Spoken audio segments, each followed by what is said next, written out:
In the winter of 1894, a photographer named Walter Crane hauled 40 pounds of equipment up a creek bed in Harlan County, Kentucky.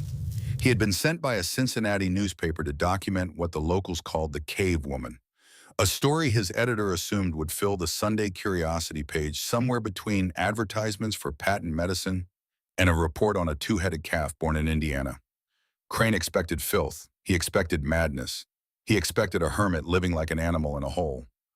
What he found instead, after 2 hours of climbing through laurel thickets so dense he had to turn sideways to pass, was an old woman standing among rows of green plants deep inside a mountain.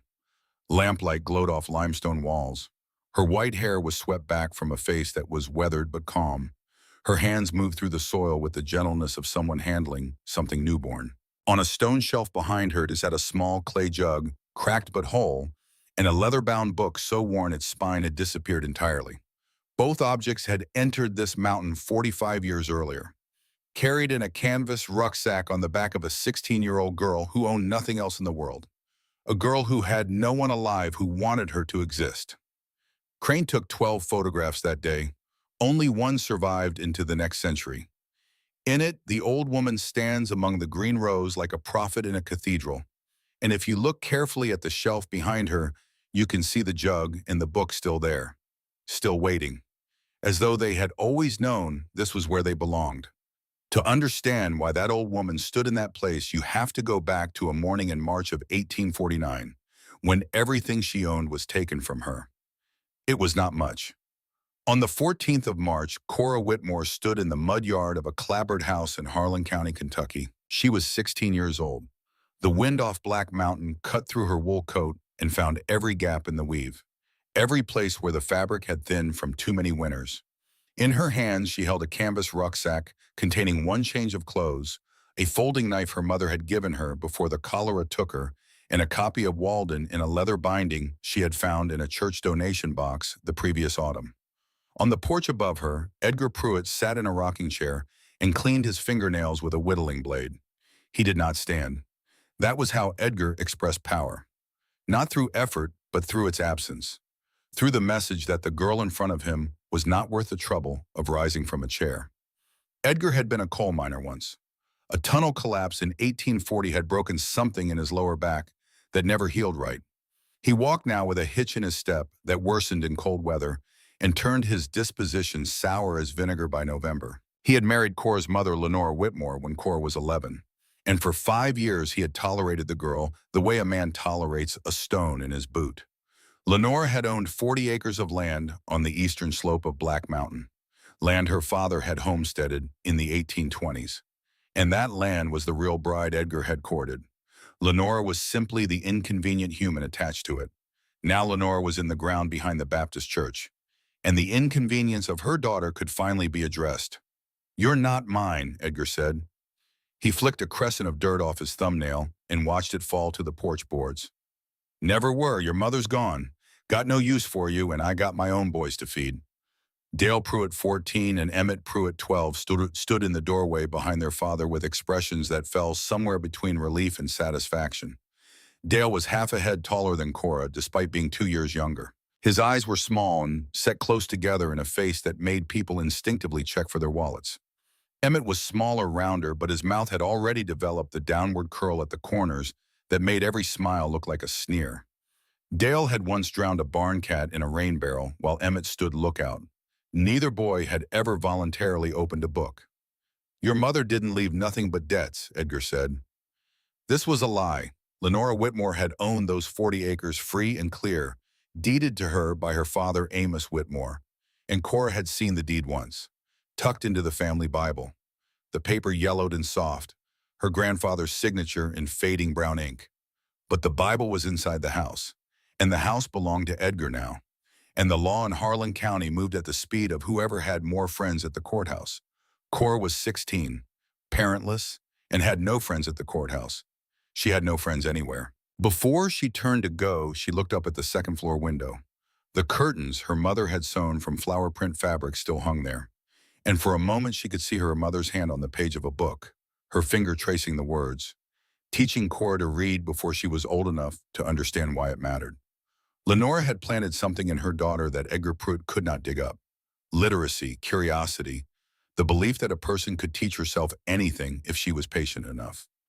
Edgar had tried to kill it, assigning the heaviest chores during the hours Cora usually read, mocking her when she asked questions, calling her soft and useless and too delicate for real work. But the thing Lenora planted grew in the dark, the way certain roots grow in warm soil, quietly, persistently, beyond the reach of anyone who might try to pull it up. "I'll be going then," Cora said. Dale called out something about the runt finally leaving.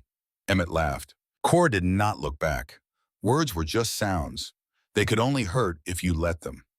She walked for 3 days, not aimlessly. Cora had a destination, though she could not have explained to anyone why she felt pulled toward it. Her grandfather, Amos Whitmore, had told her stories before the old man passed. Amos had been the one who taught Cora to identify trees by their bark, to set snares for rabbits, to read the weather in the color of the evening sky.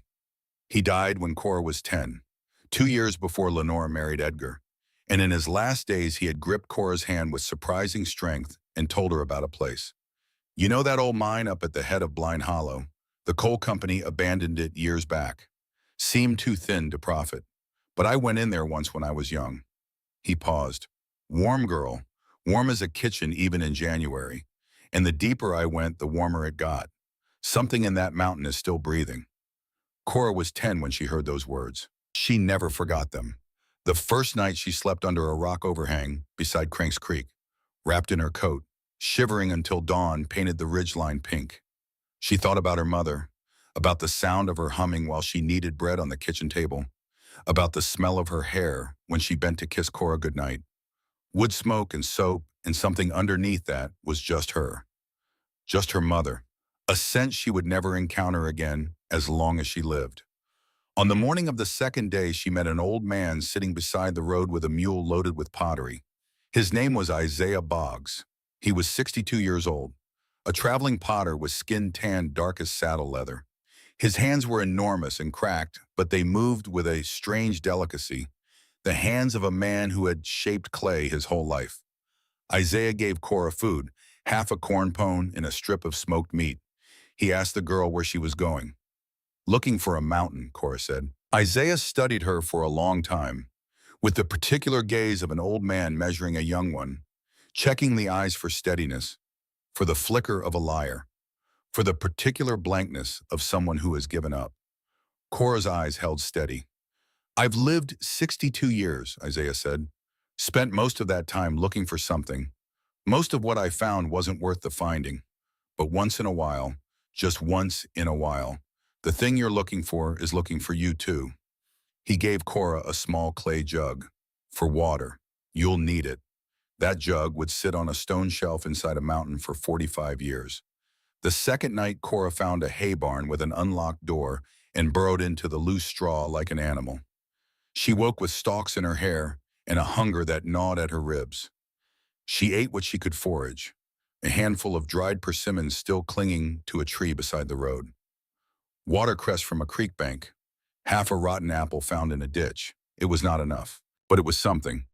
On the third morning, the sky opened and rain came down in cold silver sheets.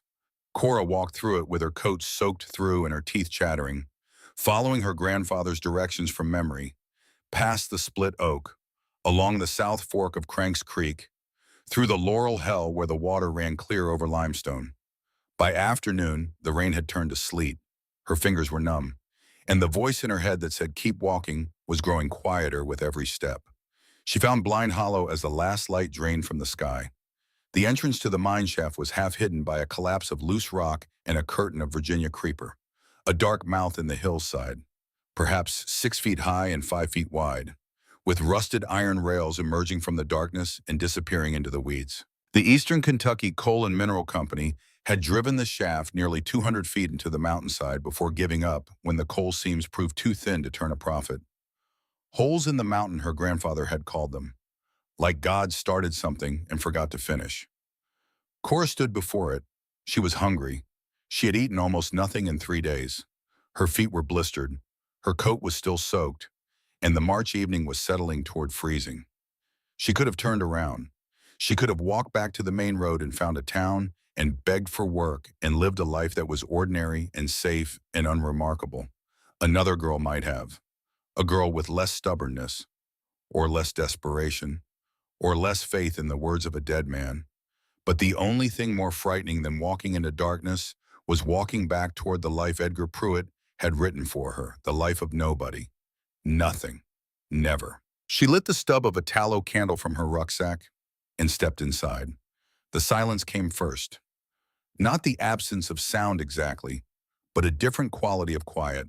The hush of enclosed stone, heavy and still, as though the mountain were holding its breath. Her candle flame barely flickered. The air was cool near the entrance, perhaps 50 degrees, but within 30 steps it changed. A gentle warmth pressed against her face, soft as a hand laid on a cheek. By the time she had walked 100 feet into the shaft following the rusted rails, the temperature had risen to something remarkable. The air felt like a mild spring evening, 60 degrees, perhaps 65. Cora pressed her palm against the stone wall. It was warm, not hot, not dramatic, but unmistakably warm, as though the rock itself had been sitting in sunlight all afternoon. But there was no sunlight here. There had not been sunlight here for millions of years. Since the limestone was sediment on a warm, shallow seafloor, since the mountain was nothing but a layer of muck waiting for geological forces that had not yet been invented to lift it toward the sky. She explored further. The main shaft continued straight for another 100 feet before ending in a rubble face where the miners had abandoned their work. But along the way, two lateral passages branched off. Natural fissures the miners had widened for exploration. The left passage ran about 40 feet before narrowing to a crack. The right passage opened into a broader chamber, perhaps 20 feet wide and 30 deep, with a ceiling that arched 12 feet overhead. Water seeped down one wall, pooling in a natural stone basin before draining through a crack in the floor. In this chamber, the temperature was extraordinary. Cora guessed 70 degrees, though she had no thermometer. The air was moist and clean, carrying a faint mineral scent that was not unpleasant, like wet slate after rain. The limestone walls were pale, streaked with iron oxide, and in the candlelight they glowed with a warm amber luminescence that made the chamber feel less like a hole in the ground and more like the inside of a lantern. She set down her rucksack. She spread her wet coat on a flat rock to dry in the warmth. She filled Isaiah's clay jug from the stone basin and drank. And the water was sweet and clean and cold, the best water she had ever tasted, filtered through hundreds of feet of limestone until every impurity had been stripped away. What remained was pure and mineral-rich and alive. Then she lay down on the stone floor. And for the first time in 3 days, for the first time perhaps since her mother's death, she felt warm. The mountain held her the way her mother once had. The warmth was real, and it asked nothing of her in return. She slept for 14 hours. The first weeks were survival in its most basic form. Cora had the knife, the candle stubs, her wits, and a wilderness upbringing. Growing up rural and poor meant she knew how to set snares for rabbits, how to identify edible plants, how to build a fire that burned slow and hot rather than fast and wasteful. But living in an abandoned mine shaft presented challenges that no amount of country upbringing had prepared her for. Light was the first problem. Candles were finite, and she had no money to buy more. For the first week, she spent her daylight hours outside, foraging, snaring, exploring the hollow, and retreated to the mine only to sleep. But rain and cold drove her inside for longer stretches, and she needed to see. She solved this temporarily by making rushlights. Peeled rushes dipped in whatever animal fat she could render from her snares. They smoked terribly and gave poor light, but they burned, and that was enough. Water the mountains solved for her. The seepage in the main chamber was constant and clean, filtered through hundreds of feet of limestone. She tested it cautiously, sipping small amounts over several days, and found it sweet and mineral. Rich. Better than any well water she had ever tasted. The natural basin held about 3 gallons at any time and refilled steadily. She fashioned a wooden cup from a section of poplar branch, hollowing it with her knife over the course of 2 evenings. And she kept Isaiah's clay jug filled on the stone shelf, where it became the most familiar object in the mine. the first thing her hand reached for every morning. Food was the ongoing struggle. Blind Hollow was remote, which meant game was relatively abundant. Rabbit, squirrels, the occasional grouse. She found a grove of hickory trees half a mile downstream and gathered nuts by the sackful. She located pawpaw trees along the creek, their custard-like fruit a luxury she had not expected.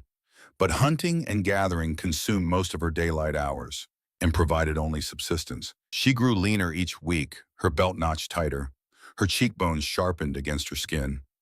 Some mornings she woke with a dizziness that told her body was consuming itself, and she would lie still in the warm dark, waiting for the strength to stand. At the end of the third week, a rainstorm lasted 4 days without stopping. The creek rose until it flooded the lower portion of the hollow. The snares were underwater. Her dried meat stores cached in a rock crevice outside the mine were soaked and beginning to spoil. On the third day without eating, Cora lay in the warm chamber, too weak to stand, and for the first time considered giving up. Not dying, she did not want to die, but surrendering, walking down the mountain, knocking on a door, asking to be fed, becoming someone who depended on the pity of others, becoming exactly what Edgar Pruitt assumed she would become. That thought, the image of Edgar nodding with satisfaction from his rocking chair, his whittling blade still working at his fingernails. It pulled Cora to her feet, not hatred. Cora did not hate Edgar enough to make hatred fuel. It was something else entirely. It was refusal, pure stubborn, almost irrational refusal to become the version that someone else had written for her. It was the same quality that had made her walk 3 days through rain to find a hole in a mountain. The same quality that would define every significant decision she would make for the rest of her life. Not ambition, not revenge, not even hope in any conventional sense. Just the flat, unyielding refusal to accept that her story was already written. She went outside in the rain. She checked the traps. She found a rabbit drowned in a flooded snare, its fur matted and heavy with water. She carried it inside and roasted it over a fire in the mine entrance where the natural draft carried the smoke outward. And she ate every part that could be eaten, including the liver and heart and the small kidneys that were no bigger than the end of her thumb. It was not a feast, it was survival. And survival, she was learning, was not a single dramatic act, but an endless series of small choices, each one so ordinary it barely registered, each one the difference between continuing and stopping. And she continued. It was during the fourth week, in mid-April, that Cora made the observation that would change everything. She had been storing some of her foraged food inside the mine. Hickory nuts in a crevice near her sleeping area, strips of dried rabbit on a flat rock, a handful of ramp bulbs she had dug from a hillside and left sitting on a damp stone near the seepage wall, forgotten in the back of the chamber for about a week. When she finally noticed them, she expected them to be shriveled or rotten. They were growing. The bulbs had sent out pale green shoots, each one 3 or 4 inches long, reaching toward nothing in the warm, moist darkness. Cora crouched beside them and stared. She had seen potatoes sprout in a root cellar before, but this was different. These shoots were vigorous and healthy-looking, thick-stemmed and bright even in the dim light of her rush lamp, and the chamber was completely dark. The warmth and the moisture had done something that cold root cellars never could. They had convinced the plants that spring had come, that it was safe to grow, that the world above was ready for them. She sat with this discovery for a long time, turning it over in her mind the way she turned interesting stones in her palm. Plants needed light to grow. Everyone knew that. But these ramps were growing without light, feeding off the energy stored in their bulbs. The question was how long they could sustain that growth, and whether the warm, moist environment of the mine might extend it beyond what anyone thought possible. Over the next several days, Cora conducted experiments, with the methodical patience that would come to define her life's work. She planted ramp bulbs at various depths in the soil-filled cracks along the chamber floor. She buried hickory nuts in pockets of clay near the seepage wall. She took a wild potato she had dug from a forest clearing and cut it into sections, each with an eye, and nestled them into the damp earth along the mine's entrance where some daylight penetrated. Then she waited, and she watched. The mine became her laboratory. She had no formal education in botany or geology, but she had something that many educated men lacked: the patience to observe without forcing conclusions. and the humility to let the mountain teach her what it wanted to teach, on its own schedule, in its own language of moisture and warmth and stone. She began keeping a journal, scratching notes onto flat pieces of shale with a sharpened nail she found in the mine's debris. The notation was crude, but the observations were precise. And when she eventually acquired paper and pencil months later, she transferred these records into a document that would survive for more than a century. What she discovered through weeks of careful watching was this: the mine's environment was uniquely suited to growing certain types of plants. The constant temperature, which she would later determine averaged 68 degrees Fahrenheit year-round, eliminated the killing frost that destroyed crops above ground. The humidity hovering near 90% kept soil moist without waterlogging. The mineral-rich seepage provided nutrients that supplemented the thin mountain soil she carried in from outside. And while deep darkness prevented most green growth, the transitional zone near the mine's entrance, where diffused daylight penetrated 30 to 40 feet, supported a surprising range of plants. Most importantly, the mine's warmth extended the growing season to something previously unimaginable: 12 months. While every farmer in Harlan County resigned himself to 4 or 5 months of productive growing between the last spring frost and the first autumn freeze, the mine offered a full year. No frost, no freeze, no season of death. By June of 1849, Cora had established what she called her first garden, a modest plot in the entrance zone of the mine where daylight was sufficient for leafy greens. She had carried bucket after bucket of forest soil from the hollow, mixing it with decomposed leaf litter and the calcium-rich heat clay from inside the mine. In this bed, no more than 8 feet long and 3 feet wide, she grew lettuce ramps and a species of shade-tolerant cress she had transplanted from the creek bank. It was not much, but it was food she had not hunted, food that grew reliably, predictably, food that was waiting for her when she came home rather than requiring hours of pursuit through the woods. For a 16-year-old girl living alone in an abandoned mine, it was a revolution. Through the summer, she expanded. She cleared the rubble from the mine entrance, widening it to allow more light penetration. She built a crude wooden frame, a cold frame in reverse, designed not to protect plants from cold, but to channel daylight deeper into the shaft. Using a piece of broken mirror she found at an old campsite downstream, she experimented with reflecting sunlight around corners and off the pale limestone walls. The results were imperfect but encouraging. By August, her growing zone extended nearly 50 feet into the mine, and she had added turnips, beets, and a variety of bean that seemed to tolerate the low-light conditions remarkably well. She was also beginning to understand the mine's thermal dynamics more fully. The warmth, she reasoned, came from the earth itself, the deep geology of Black Mountain conducting heat upward through the rock. She did not know the term geothermal gradient, but she was observing its effects with the precision of a trained scientist. She noted that the temperature increased as she went deeper, reaching 75 degrees at the shaft's terminus. She noted that the airflow followed a predictable pattern, warm air rising from the depths and flowing outward through the entrance, creating a gentle, constant draft that she came to think of as the mine breathing. In winter, this breathing would prove critical. The warm air flowing outward would prevent freezing temperatures from penetrating more than a few feet past the entrance, creating a natural barrier between the cold world outside and the warm world within. The mine breathed, and in its breath was life. Word began to trickle into the scattered settlements of Harlan County that young Cora Whitmore was living in an old mine shaft on Black Mountain, like some kind of wild creature. The reactions were predictable. Some people pitied her, more laughed. A few expressed genuine concern to the circuit preacher, Reverend Nehemiah Ashford, who hiked up to Blind Hollow one afternoon in July to check on the girl's welfare, and perhaps her sanity. Reverend Ashford found Cora sitting on a flat rock outside the mine entrance, reading her battered copy of Walden in the afternoon light, with a small fire burning and a rabbit roasting on a spit. The girl was thinner than Ashford remembered from church services the previous year, but her eyes were clear, and her manner was calm in a way that seemed older than her years. Inside the mine, the Reverend saw the sleeping area, a raised platform of stacked stone covered with pine boughs and a deerskin, and the garden, which startled him considerably. "You're growing vegetables in a mine?" "Yes, sir." "In the dark?" "Not entirely dark. There's enough light near the front, and the temperature never drops below 65, even in the dead of winter." My grandfather told me about that. The Reverend studied the girl for a long moment, with the measuring gaze of a man accustomed to reading souls rather than soil. But Ashford brought more than curiosity that afternoon. He brought a warning. Edgar Pruitt had been telling people that Cora had run away from a loving home.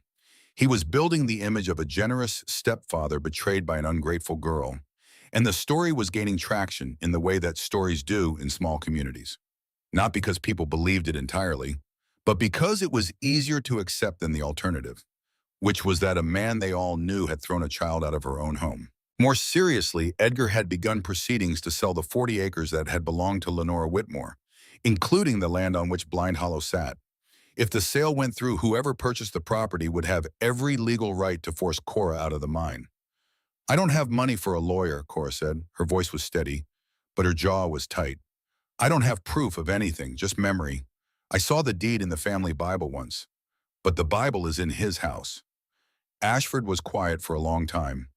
The afternoon shadows were lengthening across the hollow, and somewhere in the laurel thicket, a wood thrush was singing its liquid, descending song.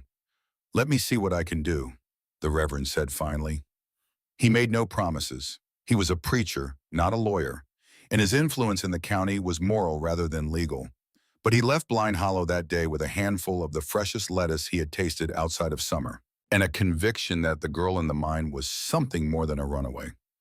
He began stopping by every few weeks after that, bringing small gifts, a pouch of salt, a box of matches, a copy of a farming almanac that Cora read cover to cover 3 times, absorbing information about crop rotation and soil chemistry and greenhouse techniques, the way dry ground absorbs rain. The threat of the land sale hung in the air like smoke from a fire you could not find. Everything Cora was building, every improvement, every garden bed, every hour of labor she poured into the mountain, could be erased by a signature on a piece of paper in a courthouse 40 miles away. But she kept building, because that was all she knew how to do. By October of 1849, Cora had 7 months of preparation behind her and a deep, bone-level understanding of what the mountain could and could not offer. She had stockpiled dried meat nuts and preserved greens. She had expanded her underground garden to include root vegetables stored in the deeper chambers where the temperature held steady at 68 degrees, regardless of what the sky was doing. She had sealed the mine entrance with a wall of stacked logs and clay, leaving a door-sized opening covered with a heavy deerskin flap. The wall blocked wind and trapped the mine's warmth while still allowing the gentle outward airflow to continue, the mountain's breath passing through the gap at the top of the wall like air through slightly parted lips. When the first hard frost hit Heartland County on November 2nd, the hollows and ridges turned white. The creeks began to ice at the edges. Above ground, temperatures plunged to 20 degrees, then 10. Then below zero during a bitter cold snap in late December that killed livestock in barns and froze the water in wells and drove people to huddle around their stoves, burning everything that would burn. 2 elderly residents of the county died of exposure that winter. Farmers who had not stored enough lost their root vegetables to the deep freeze. Families who depended on hunting found the game scarce, and the cold so severe that a person could not stay out for more than an hour before their fingers went numb and their thinking started to blur. Inside Cora's mind, the main chamber held at 67 degrees. She recorded this with the careful precision that was becoming her hallmark. November 15th, outside temperature approximately 18 degrees Fahrenheit.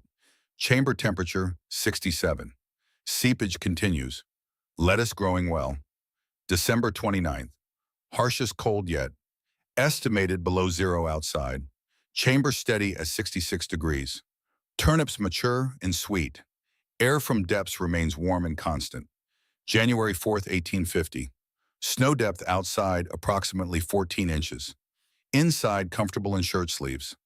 Ate fresh lettuce with dinner. The mine was not merely a shelter, it was an incubator.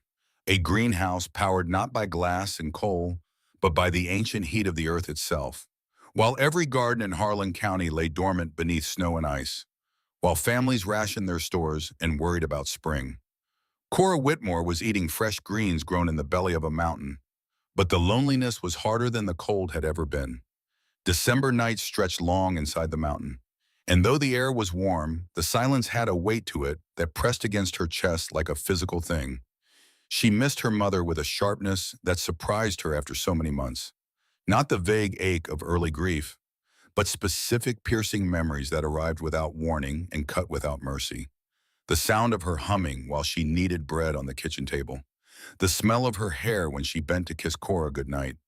Wood smoke and soap and something underneath that was just her mother. A scent Cora would never encounter again as long as she lived. Her voice reading from the Bible on winter evenings, her finger tracing the words, teaching Cora to read before she was old enough to understand that her mother was giving her the only inheritance she could guarantee no one would take away. Lenore had given her that. Literacy, curiosity, the quiet belief that a person's mind was their own territory, ungovernable, unconquerable, a place where no stepfather could follow and no eviction could reach. Edgar Pruitt had tried to stamp it out. But you cannot take away what has been planted in the dark. It grows like ramps in a warm mine. It grows toward nothing visible, feeding on energy stored deep in the root. And by the time anyone notices, it has become something that cannot be pulled up without destroying the ground itself. On Christmas Day of 1849, Cora ate a meal of roasted rabbit boiled turnips from her garden watercress and hickory nuts. She ate it alone, sitting at the flat rock that served as her table, by the light of a single rush lamp whose flame wavered in the mind's gentle breath. She said grace, not from habit or belief exactly, but because her mother had always said grace. And saying the words made Lenora feel present in the warm stone room, in a way that was not quite ghostly and not quite real, but somewhere in between, in the space where memory becomes companionship. Then she opened her Walden and read until the lamp sputtered out and slept in the warm dark. And the mountain held her. She was 16 years old. She was alone on Christmas night inside a mountain in the eastern Kentucky wilderness. The mountain was breathing its ancient warmth around her. Her grandfather had said this place was alive, and maybe the old man had been right. But alive is not the same as enough. A living place can still be lonely. And the question that settled over Cora in the darkness, heavier than stone, was not whether she could survive the winter. She had already proven that.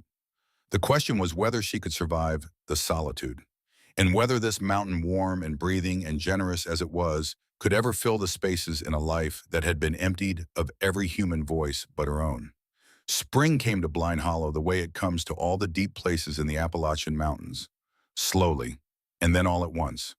One week the creek was still edged with ice, and the next the dogwoods had exploded into white bloom along the ridgeline, and the laurel thickets were humming with bees, and the whole hollow rang with the sound of water rushing over stone. Cora emerged from the mine into an April morning and stood blinking in the sunlight like a woman stepping out of a long and complicated dream. She was 17 years old. She had survived a Kentucky winter inside an abandoned mine shaft. She had eaten well through it, better in some ways than families with proper houses and wood stoves and root cellars stocked with autumn's harvest. And now, standing in the warm light, with the sound of rushing water filling the hollow and the smell of wet earth rising around her, she understood that survival was no longer enough. Survival was the foundation, not the house she had proven she could endure. The question now was what she could build on top of that endurance. Through the winter months, Cora had refined her growing systems with the careful patience of a woman who had nothing but time and everything to learn. She built terrace beds from stacked limestone, creating shelves at different heights that caught the maximum diffused light from the entrance. She developed a method of rotating her mirror reflectors throughout the day to follow the changing angle of the sun, pushing useful light a few feet deeper into the shaft with each adjustment. She experimented with sprouting, growing beans and lentils and wheatgrass in complete darkness, producing nutritious food that required no light at all, only moisture and warmth, both of which the mine provided in abundance. She discovered that mushrooms thrived in the mine's deeper passages where the darkness was absolute and the humidity hung near saturation. By inoculating fallen logs with spores, she collected from the forest floor, carrying them inside on her hands, and introducing them to the damp wood. With the care of a woman planting seeds in a garden, she established a mushroom crop that would produce year-round for decades. The logs sat in the deep passage like sleeping animals, and the fungi colonized them slowly and visibly, until one morning Cora found the first cluster of pale mushrooms emerging from the bark like small fists pushing through a wall, and she understood that the mind could grow food in places where no light would ever reach. Every evening she read by the dim, smoky light of her rush lamps. She had memorized most of Walden by now, and certain passages had become so familiar that they felt less like someone else's words and more like her own thoughts expressed with a precision she could not match.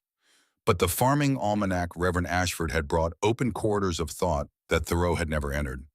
She read about crop rotation and the depletion of nitrogen from soil. She read about composting and the chemistry of decay, how dead things became the food for living things in an endless cycle that wasted nothing.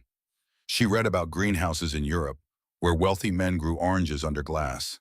And she sat in her warm stone chamber and marveled at the fact that her mind accomplished the same feat without a single pane. The mountain was the glass, the earth's own heat was the furnace, and the gardener was a girl who had been thrown away. She read about the thermal properties of stone and understood for the first time in the language of words rather than the language of instinct why her mountain was warm. The deep heat of the earth, residual energy from the planet's formation, and the decay of radioactive elements in the rock, rose steadily upward through the fractured limestone. The rock conducted this heat into the walls that surrounded her, radiating it into the air with the patience and constancy of a thing that had been doing so for longer than any living creature had existed on the surface above. She was not living in a hole. She was living inside the body of the earth itself, and the earth was keeping her alive, not as a favor or a miracle, but as a simple physical fact, as inevitable and impersonal as gravity. The warmth would continue whether Cora was here or not. It had been here before her and would be here after her. She was simply the first person to notice what it could do and take it seriously. But noticing was not enough. The fundamental limitation of underground farming was light. And without solving that problem, Cora would be forever confined to the entrance zone and to crops that grew in darkness. Everything else, every tomato and pepper and squash and fruit tree that her reading told her was possible, required sunlight. And sunlight, by definition, did not exist inside a mountain. The idea came to her the way most of her ideas came, not as a sudden flash, but as a slow accumulation of observations that clicked together one morning like the pieces of a puzzle she had been assembling in her sleep.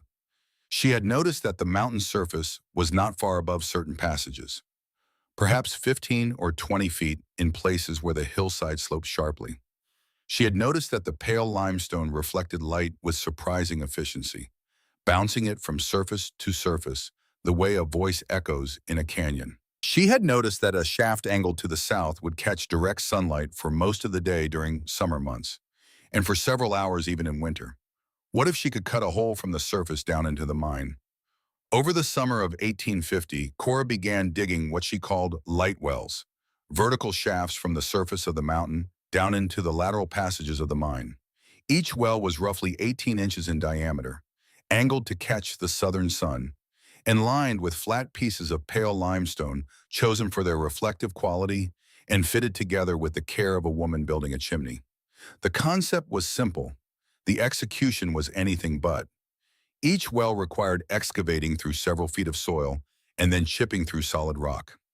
Her tools were primitive: a knife, a hammer she had acquired by trading 3 rabbit pelts at the general store in Cranks, a transaction that required a 2-hour walk each way, and the humiliation of bargaining with a merchant who looked at her ragged clothes and offered half what the pelts were worth, an iron chisel she had found in the mine's original debris, left behind by the coal company's workers years ago. Its edge dulled but still serviceable after Cora spent an evening sharpening it against a flat stone. The first light well took 6 weeks. She worked from both ends simultaneously, digging down from the surface through loam and clay and root mass, and chipping upward from the passage below through solid limestone. She estimated the meeting point by counting paces on the surface, dropping stones down the shaft and listening for how the echoes changed as she got closer to the passage below, guided by sheer geometric intuition. The ability to hold a 3-dimensional map in her mind and calculate angles without paper or instruments. Twice she miscalculated. Twice she chipped through rock for days only to realize that her angle was wrong or her depth estimate was off. And she had to abandon the shaft and start again. The frustration of those moments. Standing in a dead-end passage with bleeding hands and aching shoulders and the knowledge that days of work had been wasted was worse than hunger. Hunger was at least familiar. This was the particular agony of effort that produces nothing, of time spent that cannot be recovered. Her hands bled every day for 6 weeks. The skin on her palms split and healed and split again until the calluses that formed were thick as boot leather, ridged and yellowed and so tough that she could hold a burning coal for a moment without feeling pain. Her shoulders ached with a deep bone-level soreness that woke her in the night and made her groan when she rolled over on her stone sleeping platform. Some mornings she could not lift her arms above her head, and she would sit in the warm chamber with her arms hanging useless at her sides, breathing slowly, waiting for the pain to ease enough to pick up the hammer one more time. Limestone was softer than granite or basalt, but it was still stone. Chipping through an inch of it could take an hour of steady hammering, each blow sending a shock up through the chisel and into her wrist and forearm and shoulder and spine. Rock dust filled the passage and got into her lungs, and she coughed until tears streamed down her face, and her ribs ached from the violence of it. She wrapped a strip of cloth around her nose and mouth, but the dust was fine as flour and found its way through every layer. This was the kind of patience that only a person who has done real physical labor can fully understand. Not the flash of inspiration that stories celebrate, not the dramatic montage of effort compressed into minutes. This was the actual thing. The unremarkable, grinding, repetitive reality of making something with your hands.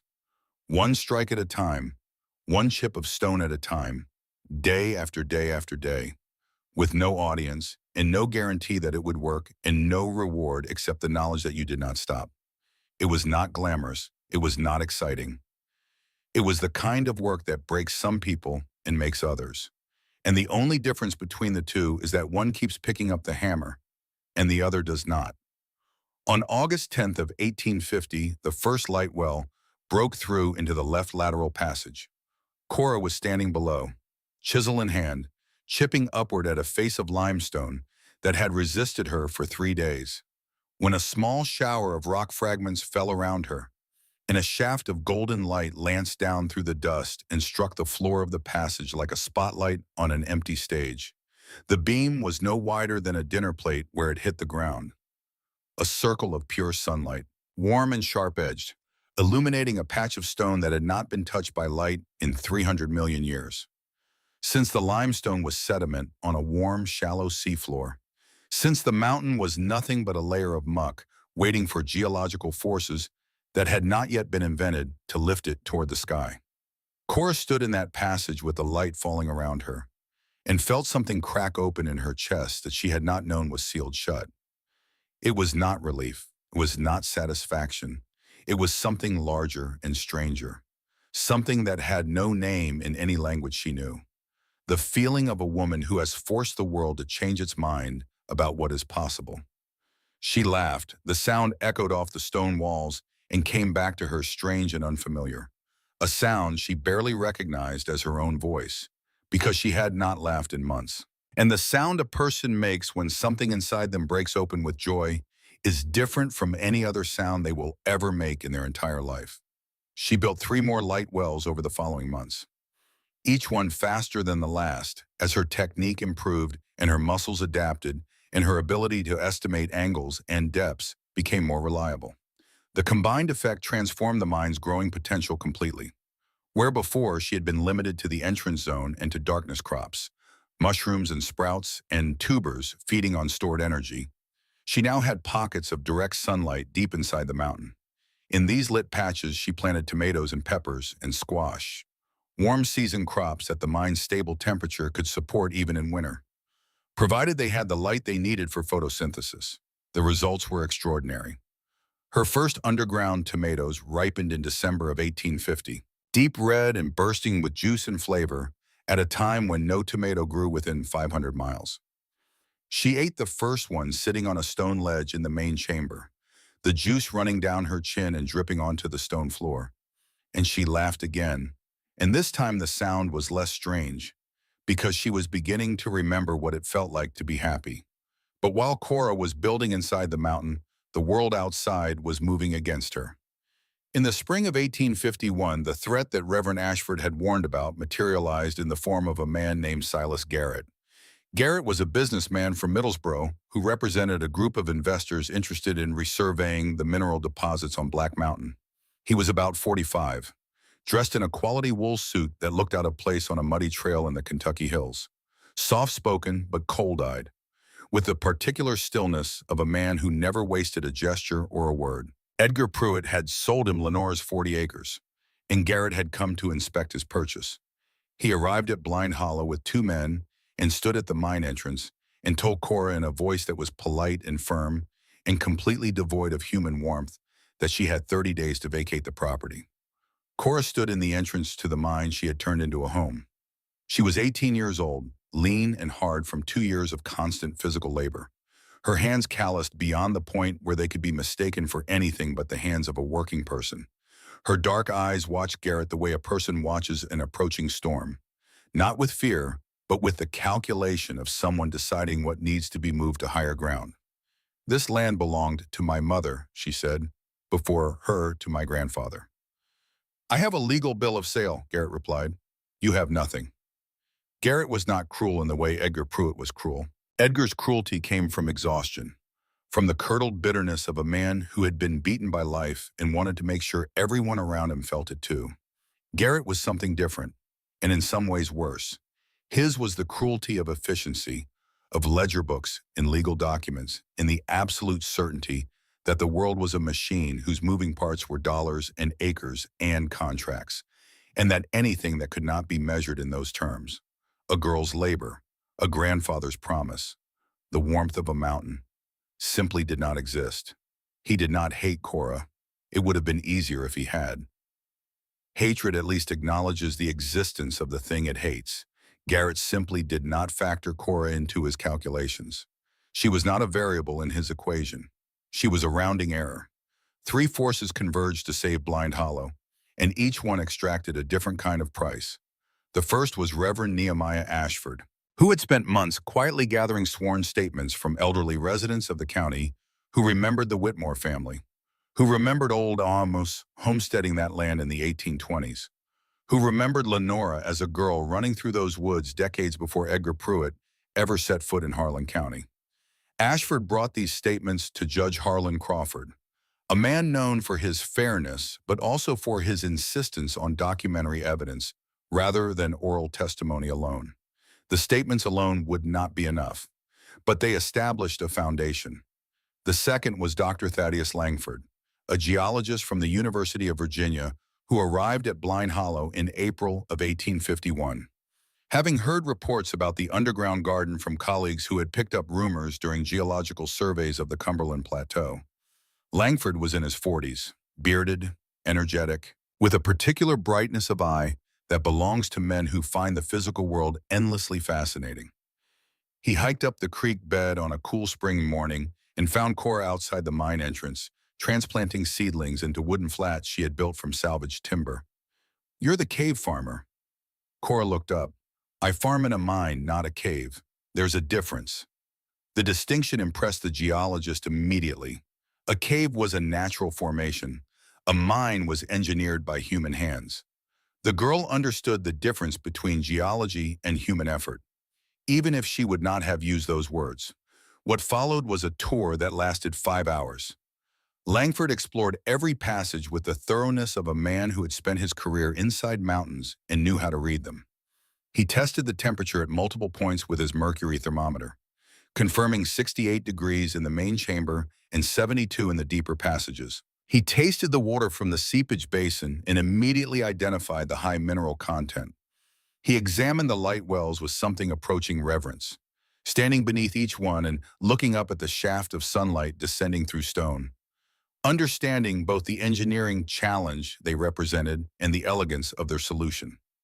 He was particularly astonished by the mushroom logs, which were producing fat, healthy shiitakes in quantities that would have been impressive in a purpose-built mushroom house, let alone an abandoned mine. "Do you know what you've built here?" Langford asked. They were sitting in the main chamber, the geologist's professional composure giving way to an excitement he could not entirely contain. "A place to live," Cora said. You've built a geothermally regulated agricultural environment. The Earth's internal heat maintains a constant temperature in these passages. Your light wells provide photosynthetically active radiation to subsurface growing zones. The limestone seepage supplies calcium and trace minerals to the soil. You have essentially created a year-round greenhouse powered by the planet itself. There is nothing like this anywhere in the eastern United States. Cora considered this for a moment. I just noticed it was warm and wet, and plants liked it. Langford laughed with the delight of a man who has been surprised by the world's ingenuity. That is how most great discoveries begin. Someone notices something and takes it seriously. Before he left, Langford gave Cora two gifts: a proper journal with a leather cover and blank pages, the first real writing surface Cora had owned since the night she was cast out, and a standing offer to correspond by mail. He also wrote letters to colleagues and to the university describing Blind Hollow's scientific significance. Letters that would make the site harder to destroy without attracting unwanted attention from the academic community. But the third force that saved Blind Hollow was the most complicated, and it cost Cora something she could measure. She traveled down to the town of Heartland to find evidence that might save her claim. What she found instead was Emmett Pruitt. Edgar's younger son was 16 now, and the boy who had stood in the doorway laughing while Cora was thrown out had become something diminished and bitter. Emmett drank heavily, starting most mornings with corn whiskey and maintaining a steady level of intoxication that blurred the edges of a life he clearly found unbearable. His father had turned the same indifferent cruelty on his own sons that he had once directed at Cora. And Emmett, who lacked the inner resources that had allowed Cora to survive, was crumbling under the weight. Emmett knew a secret. He had watched his father burn the original deed from the family Bible, the one document that proved Lenora Whitmore's ownership of the 40 acres. But before burning it, Edgar had signed a transfer document putting the land in his own name. And that transfer under Kentucky law required the signature of Cora as the legal minor heir. Without that signature, every subsequent transaction was void. Edgar had sold something he did not legally own, and Garrett had bought something that was never Edgar's to sell. But Emmett did not offer this information as a gift. He wanted $20. It was a fortune to Cora, and he wanted something else too. He wanted Cora to promise never to come looking for him again. "I'm not helping you because I like you," Emmett said. His eyes were red-rimmed and his breath smelled of whiskey at 10 in the morning. "I'm helping you because I need money, and I want you gone from my life. You remind me of her." Her was Lenora, the woman who had been kind to Emmett for 5 years, the only person who had treated the boy with gentleness in a house that ran on cruelty. And the memory of that kindness was apparently more painful to Emmett than the cruelty itself, because kindness from someone who dies becomes a wound that never closes. Cora looked at Emmett and saw something terrible. She saw the version of herself that would have existed if she had never found the mine, if she had stayed in Harlan County, if she had taken work as a servant, if she had let the world Edgar Pruitt built close around her like a fist. Emmett was what happened when the thing Lenora planted in a child's mind was pulled up before it could root. He was the absence of the mountain. Cora did not have $20. To get it, she sold nearly her entire store of cultivated ginseng. Months of patient work in the deepest chambers of the mine. Roots she had tended and harvested and dried with the same care she gave to everything she touched. The ginseng was her most valuable crop, the foundation of whatever economic future she was building. Selling it to buy information that should have been hers by birthright was a price that went beyond money. It was the sacrifice of time itself, of months of her life converted into labor, converted into roots, converted into handed over to a boy who would spend it on whiskey before the week was out. But she paid it, because some prices are too high not to pay, and losing the mine would cost infinitely more. Judge Crawford presented with Emmett's sworn testimony about the forged transfer, Ashford's collection of community statements, and Langford's letter attesting to the site's scientific and agricultural significance declared Edgar's land sale void. The ruling was straightforward. Edgar had never legally owned the land. He could not sell what he did not have. The 40 acres reverted to Cora Whitmore as sole surviving heir. Cora stood in the courthouse holding a piece of paper that said the land was hers. It was the first official document with her name on it that was not a record of loss, not a death certificate for her mother, not an absence from a school she no longer attended. This paper said she owned something, that she existed in the eyes of the law, that the ground under her feet was her ground, and no one could take it. But Garrett did not disappear quietly. As he left the courthouse, he paused in the doorway and looked at Cora with the flat, appraising gaze of a man who files information the way other men file tools, keeping everything sharp and accessible for future use. "That land will be worth something," Garrett said. "Maybe not today, but coal doesn't vanish, and neither do mining companies. I'll remember this place." The words followed Cora back up the mountain like a stone dropped into her pocket. Small, constant, never quite forgotten. The years between 1851 and 1856 were years of building in every sense. Cora expanded the mine systematically, widening passages, reinforcing unstable sections with timber framing, excavating new chambers specifically designed for agriculture. She built stone-lined growing beds filled with a soil mixture of her own devising. Forest loam and limestone clay and decomposed leaf matter and the mineral-rich sediment from the seepage. She constructed a network of water channels that distributed the seepage across multiple growing areas, providing consistent irrigation without any mechanical pump. The water flowing through hand-cut stone troughs by the force of gravity alone, the simplest and most reliable engineering principle in the world. Her crop diversity increased steadily through trade and correspondence with Dr. Langford, who sent seeds from Virginia, and through her own trading at the general store. Cora assembled a collection of over 40 different plants growing underground: root vegetables, leafy greens, herbs, mushrooms, beans, and even flowers. Because beauty, she had learned from her mother, was not a luxury, but a necessity.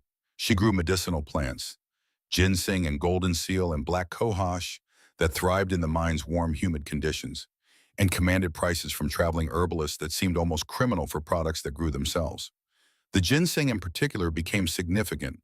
Wild Appalachian ginseng was already prized, but the roots Cora grew in her mine's mineral soil developed slowly and steadily in the constant conditions, producing higher concentrations of the active compounds that made ginseng valuable than roots grown in the variable temperatures of the forest floor.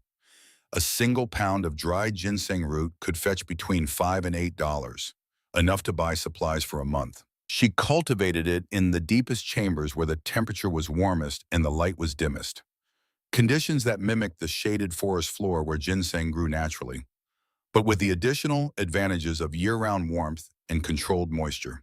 By 1854, Cora was no longer merely surviving, she was prospering. She purchased proper tools with cash earned from ginseng and mushroom sales: a pick, shovels, a hand drill. She bought fabric and sewing supplies, teaching herself to mend and eventually make clothing from patterns in a catalog Reverend Ashford brought her. She subscribed to the American Agriculturist, a scientific journal that arrived monthly at the general store, and she read each issue with the appetite of a person who had been starving for knowledge her entire life. She improved her living quarters until the main chamber was a proper room: stone walls chinked with clay, a raised sleeping platform with a straw mattress, shelves for her growing library of books, a table and chair she built from cherry wood, cutting the tree herself, seasoning the wood over months before shaping it with hand tools into furniture so carefully made that it would last for generations, an oil lamp that cast warm, steady light across surfaces that had known only darkness since the stone was formed. She met Ezra Hoffman in the autumn of 1856, and nothing was the same after that. He was 25, the son of German immigrants who had settled in a small community near Middlesbrough.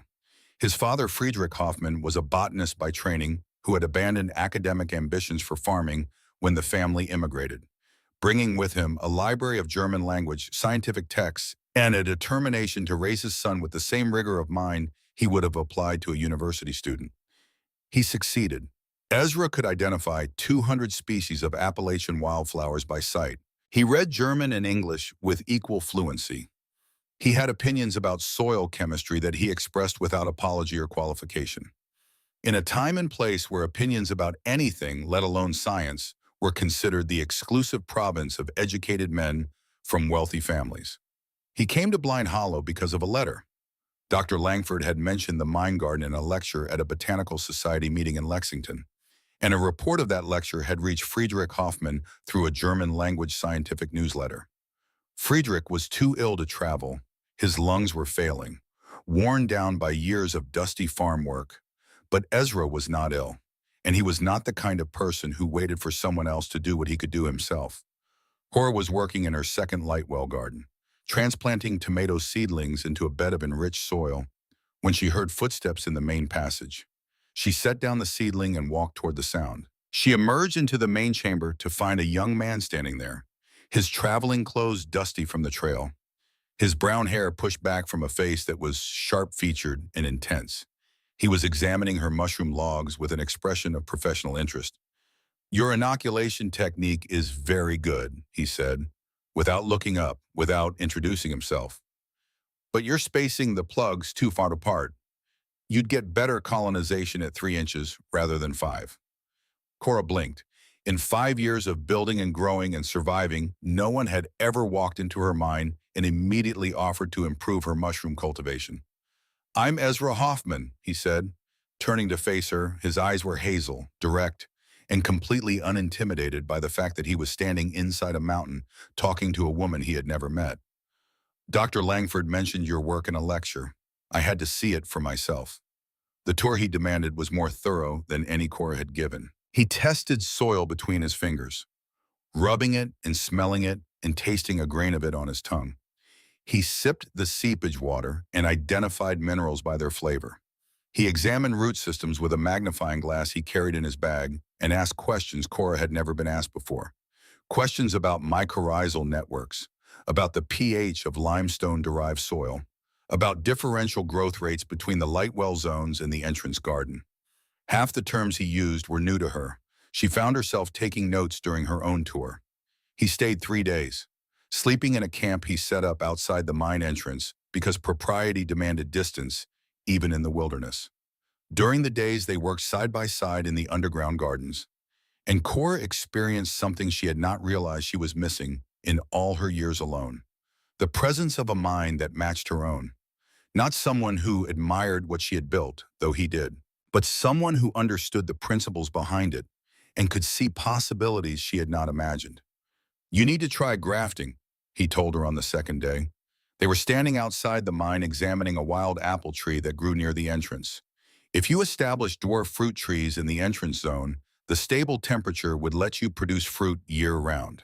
In Germany, my father grew peaches in a heated greenhouse. Your mine is better than any greenhouse I have ever heard of." When he left, he promised to return.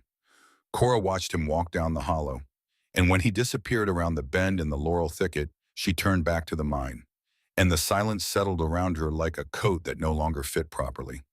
It was the same silence that had surrounded her for years, the familiar hush of the mountain, but now it had a shape to it, the shape of an absence, the outline of a person who had been there and was no longer.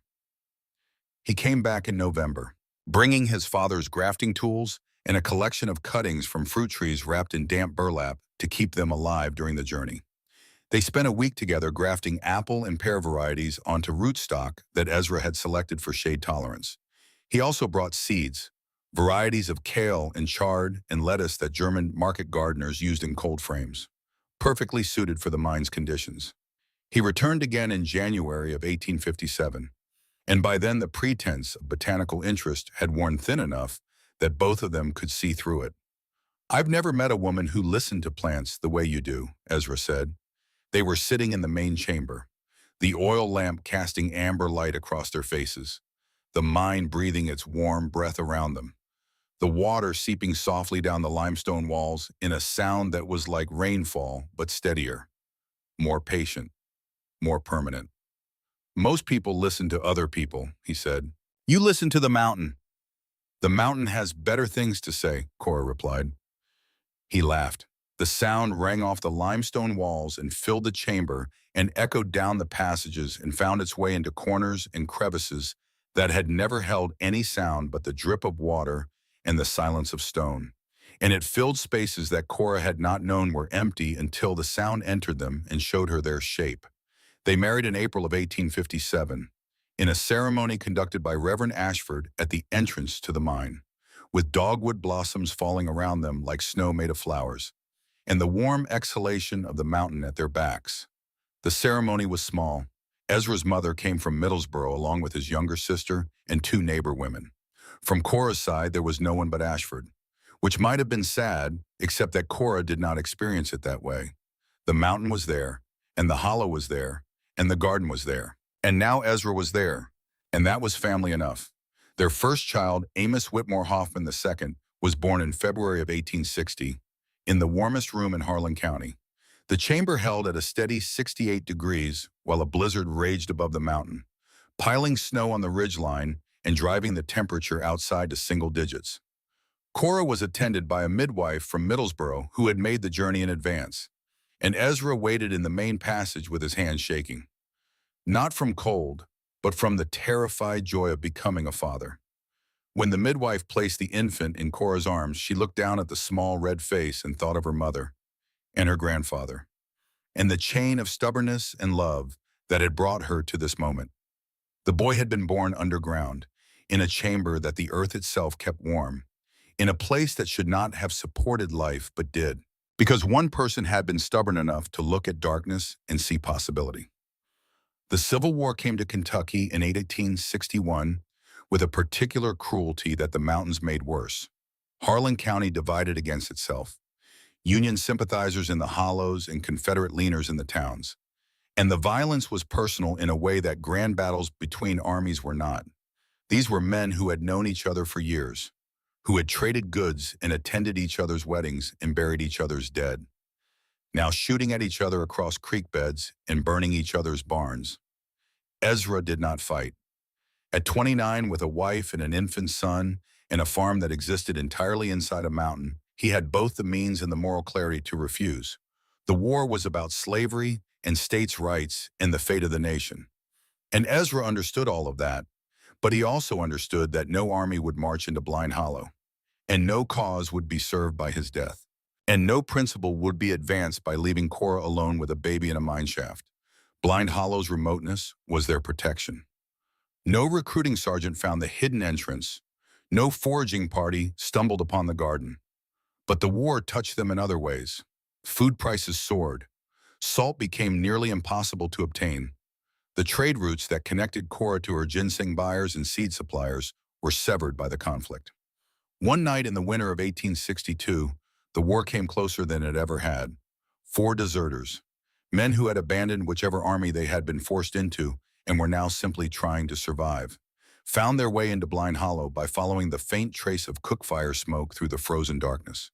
They arrived at the mine entrance after nightfall, armed with rifles, and driven by a hunger that had scraped away everything civilized and left only the raw animal need for food. 4 men with guns facing a farmer with a knife and a family behind him.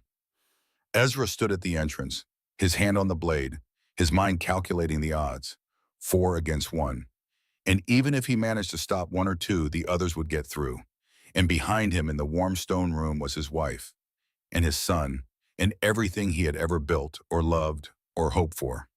Before Ezra could react, before the calculation of threat and response could complete itself in his mind, Cora stepped out from behind him.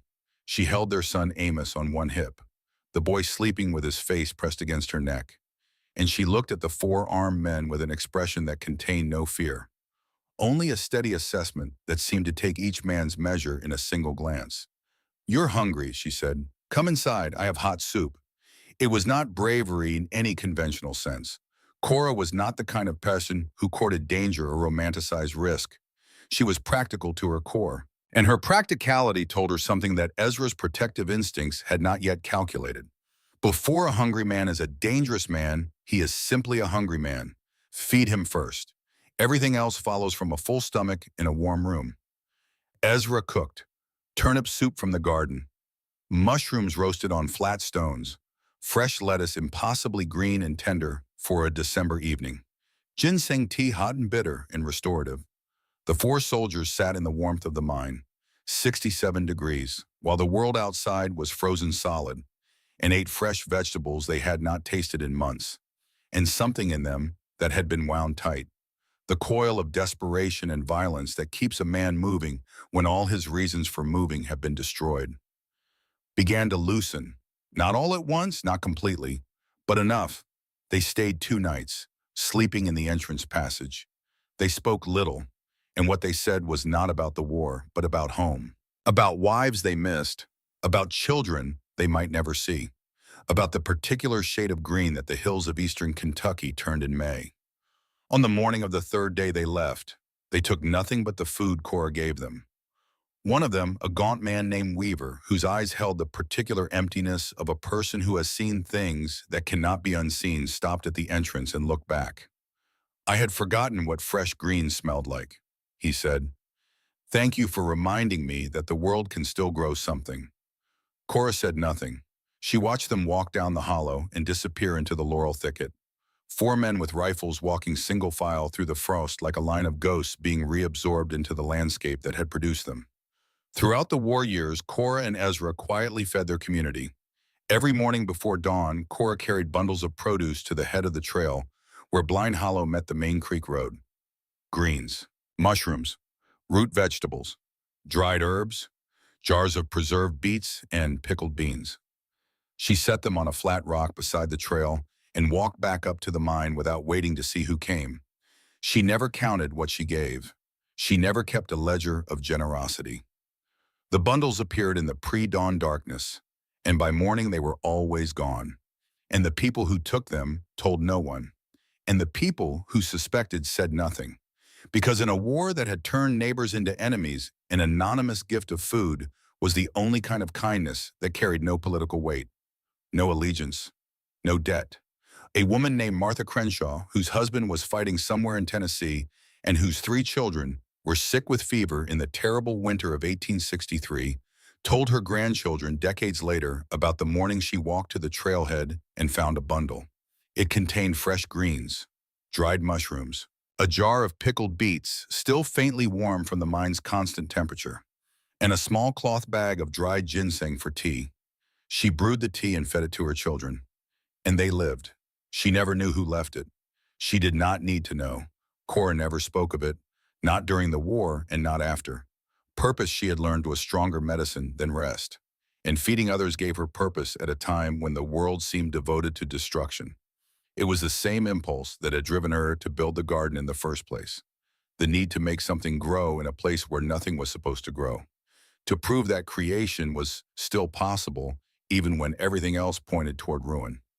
3 more children came in the years that followed. Lenora II was born in 1862 during the darkest year of the war. Named for the grandmother she would never meet, Frederick followed in 1865 as the fighting finally sputtered out. Named for Ezra's father, who had died the previous winter without ever seeing the mine garden that his botanical training had helped inspire. Rosemary came last in 1869, named for the herb that grew with astonishing vigor in the entrance garden, filling the passage with its sharp, clean scent every time anyone brushed past. 4 children growing up underground. It sounded stranger than it was. By the time Rosemary was born, the mine was a spacious and comfortable home, warm in winter, cool in summer, quiet and safe. The children explored the passages the way other children explored woods and fields, with the proprietary confidence of creatures who have never known a world without walls. They named every alcove and crevice and chamber. They played hide and seek in the lateral passages, their laughter echoing off stone that had not heard laughter for 300 million years. Amos claimed the deepest passage as his laboratory and spent hours examining rock formations with a magnifying glass that Dr. Langford had sent as a gift. Lenora pressed flowers with her mother's precision. Frederick hiked down to the valley to trade with other children. Rosemary sat beside her mother in the garden, silent, watching, taking everything in through eyes that missed nothing. They learned to garden before they learned to read, though they learned both, because Cora conducted evening classes by lamplight in the main chamber, with a rigor that would have impressed the headmaster of any school in the state. All 4 children could read and write and do arithmetic before they ever set foot in the county schoolhouse. And when they did, the other students discovered that the children who lived inside a mountain could name 60 species of edible plants, but had never seen a horse-drawn plow used in a proper field. By the middle of the 1860s, Cora Whitmore had built something that everyone had said was impossible: a geothermal greenhouse, a home inside stone, a family raised on warmth that came from the center of the earth, a place of refuge in a world that had offered her nothing but exile and silence and mud. But the real test of a person's life is not whether they can build something. Many people build things. The real test is what happens to the thing they built. When the world moves on, when the children grow and leave, when the body weakens and the joints stiffen and the hair goes white, when the question shifts from, can I build this, to will it last? Cora Whitmore was about to face that question, and the answer would be more complicated than anything she had ever grown in the dark. The decades after the war were the years of fruition, and they arrived not with fanfare or proclamation, but with the quiet accumulation of seasons, each one adding another layer to what Cora and Ezra had built together, the way the mountain itself had been built. One thin deposit of limestone at a time over millions of years, patient beyond any human understanding of patience, until the thing that stood was immense and enduring and almost impossible to believe had been made by such small and steady increments. Between 1866 and 1890, the mine garden expanded to a scale that astonished every person who saw it.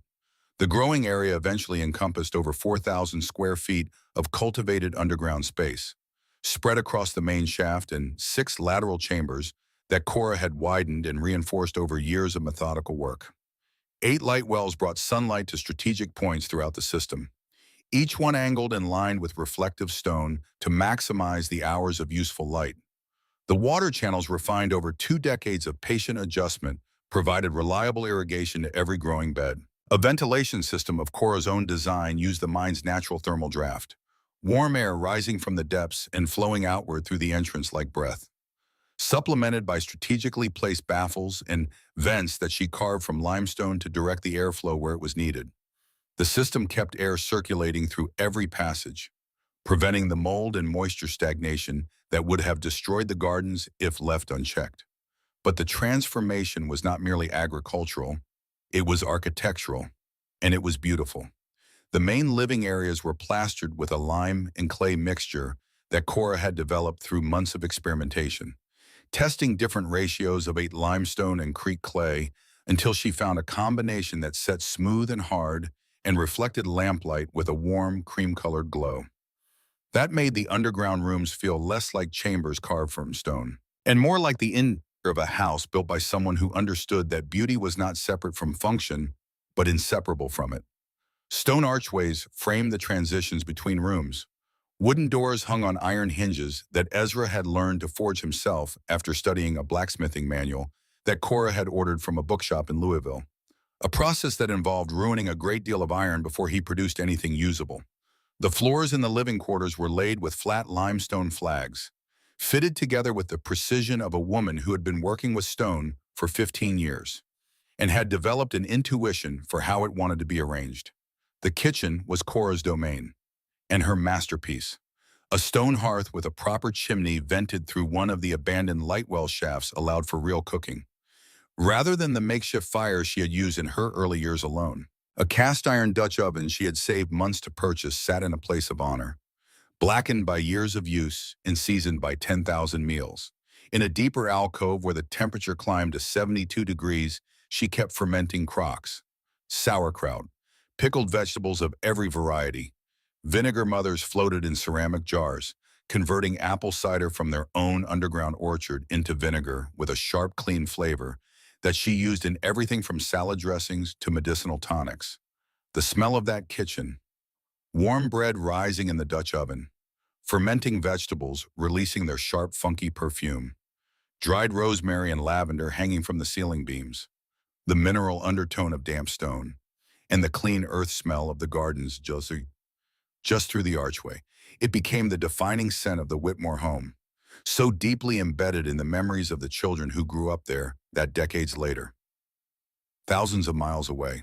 The smell of bread baking or sauerkraut fermenting could stop them in the middle of whatever they were doing and transport them back to a stone room inside a mountain where their mother hummed while she cooked, and their father's hands smelled like soil.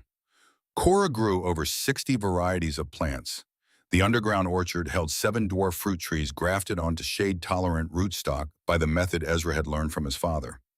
They produced apples and pears and sour cherries in quantities that would have embarrassed many surface orchards with 10 times the acreage.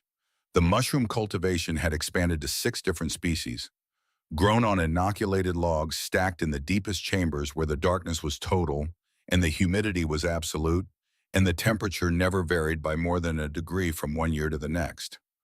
Her ginseng operation generated several $100s annually. The roots growing slowly and steadily in conditions so consistent that they developed concentrations of ginsenosides that buyers and herbalists could distinguish by quality from any wild harvested root in the region. But it was the winter produce that elevated Cora from local curiosity to regional legend. In an era before refrigerated railroad cars, before year-round shipping from the farms of California and Florida, fresh vegetables in a Kentucky winter were not merely rare. They did not exist. The concept itself was a contradiction. Like dry water or coal fire, you could not have fresh lettuce in January in Harlan County. It was impossible. Except that Cora Whitmore had it. And by the 1870s, she was selling it. Fresh greens and herbs and mushrooms supplied to 3 general stores, 2 hotels in Middlesboro, and a growing list of private customers who sent boys up the mountain with cash and received in return baskets of produce that should not have been possible. By 1880, her annual income exceeded $900 from produce alone, a sum that placed her among the more comfortable citizens of Harlan County. Living in a dwelling the county assessor still officially classified as a cave. Through all those years, Cora kept meticulous records, 7 leather-bound journals eventually, each one filled with her precise handwriting. Growth rates documented week by week, soil compositions analyzed and compared, temperature variations measured at multiple points throughout the mine, seasonal patterns tracked across decades, detailed illustrations of leaf patterns and root structures, drawings so accurate that a botanist could identify the species from the sketch alone. The journals represented 40 years of scientific observation, conducted underground by a woman who had received almost no formal education, but who possessed something that many educated men lacked: the patience to observe without forcing conclusions, the humility to record what she saw rather than what she expected to see, the discipline to continue measuring and recording and noting year after year after year, even when the results seemed obvious, even when no one was watching, even when the only audience for her work was the mountain itself. By the early 1880s, Cora wanted those journals to matter beyond the walls of her mine. She wanted them published, under her name, acknowledged by the scientific community that had always treated her as a curiosity rather than a colleague. Ezra supported her without hesitation, but he did not fully grasp why it mattered to her, and his failure to grasp it became a wound between them that was all the more painful for being unintentional. He had built everything he had without anyone's recognition. The mountain did not care who got credit. The plants grew regardless of whose name was on the research. Why did she need the world to acknowledge what they both already knew? "Because you are a man," Cora said one evening. The lamp was burning low. The children were asleep. The mine was quiet except for the eternal seeping of water. Her voice was not angry. It was precise, the way a surgeon is precise, cutting exactly where it will do the most good even though it hurts. "When you helped me build the light wells, Dr. Langford called you a scientist's assistant. When I wrote 300 pages on mycorrhizal root development in limestone-derived soil, people called me your wife." Ezra sat with that for a long time. He was a man who had grown up in a household that valued knowledge above gender. His father had taught him alongside his sister with equal rigor. His mother had opinions that she expressed without apology. It had never occurred to him that the world outside his family's small bubble operated by different rules, that a woman could do the same work as a man and be seen as something less, that Cora could build a garden in a mountain and be remembered only as the wife of the man who helped her. He understood now, and the understanding was painful, because it meant that he had been blind to something that Cora had been fighting against her entire life, the same way she had fought against Edgar Pruitt, the same way she had fought against Silas Garrett, the same way she had fought against every person who had looked at her and seen nothing but a girl who should have known her place. He wrote to Dr. Langford. The geologist, now a senior professor, helped Cora connect with scientific journals. The article that appeared in the American Agriculturist in 1882 carried both their names as co-authors, Cora Whitmore Hoffman and Ezra Hoffman. But Cora's name came first. And the article made clear that the research and the records and the 40 years of observation were primarily her work. It was the first time her name had appeared on a scientific publication. And when she held the printed page, her expression was not triumph, but something quieter. The relief of a person who has finally been told that she exists. But growing also meant leaving. And the leaving was the hardest thing Cora had ever faced. Harder than the cold of her first winter. Harder than the hunger of those early weeks. Harder than the 6 weeks of bleeding hands it took to cut the first light well through solid stone. Because a person can steel themselves against physical hardship, can find a grim satisfaction in enduring what the world throws at them. But watching children walk away from the thing you built is a different kind of pain entirely. It is the pain of relevance fading, the pain of wondering whether the work of a lifetime will matter to anyone after the lifetime is over. It began with Amos in the autumn of 1878. He was 18, the same age Cora had been when Dr. Langford first visited. He wanted to study engineering in Lexington. He wanted to understand the principles behind the things his mother had built by instinct. And the world beyond Blind Hollow was calling him with a voice that grew louder every month. Cora understood the want in meeting. She had never wanted it herself, but she understood it.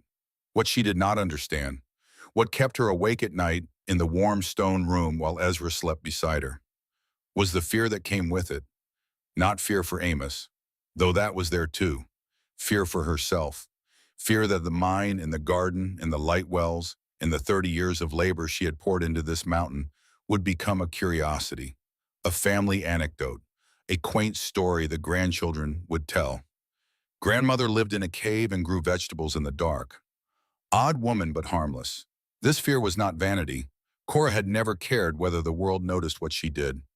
She had built the mine garden for herself, for survival, for the satisfaction of making something grow where nothing was supposed to grow. But there is a difference between not caring about recognition and not caring about continuity. Recognition is about the builder. Continuity is about the thing built. And Cora loved the mine the way a person loves something they have given their life to, not as property, but as purpose. And the thought of it falling silent after she was gone was a grief that arrived years before its cause. The world outside isn't always as warm as the mountain, she told her son at the mine entrance. The hollow was golden with October light. But you grew up here. You know which warmth is real. Amos left carrying Dr. Langford's magnifying glass and the leather journal Cora had given him on his 12th birthday. Lenore left for Berea College, where she would become one of the first women in Kentucky to earn a degree in natural science. Carrying her mother's rigor into rooms where women were not expected and were not always welcome, Frederick left for Tennessee, where his mushroom cultivation business would operate for 40 years, taking the techniques his mother had pioneered and scaling them with an entrepreneurial energy that Cora admired but did not share. Rosemary left last, for the schoolhouse down in the valley, where she would teach children who had never heard of geothermal gradients that the earth had warmth to spare if you knew where to listen for it. She was the hardest, because she was the one who loved the mine the most and whose leaving therefore meant the most. Each time Cora stood at the entrance and watched until the figure disappeared into the laurel thicket. Each time she turned back inside. Each time the silence was different. Not worse exactly, but larger, as though the mountain were a room whose walls had expanded while she was not looking, leaving the same amount of warmth to fill a greater space. In 1883, Silas Garrett returned to Blind Hollow. 32 years had passed since Garrett had stood in Judge Crawford's courtroom and watched a teenage girl take back 40 acres of mountain land. He was nearly 80 now, white-haired and thin, but his eyes still held the same cold, calculating clarity they had held at 45. He came with his son Marcus, who was about the age Garrett himself had been during the original dispute. And this time they brought neither lawyers nor threats. They brought something more dangerous. They brought an offer.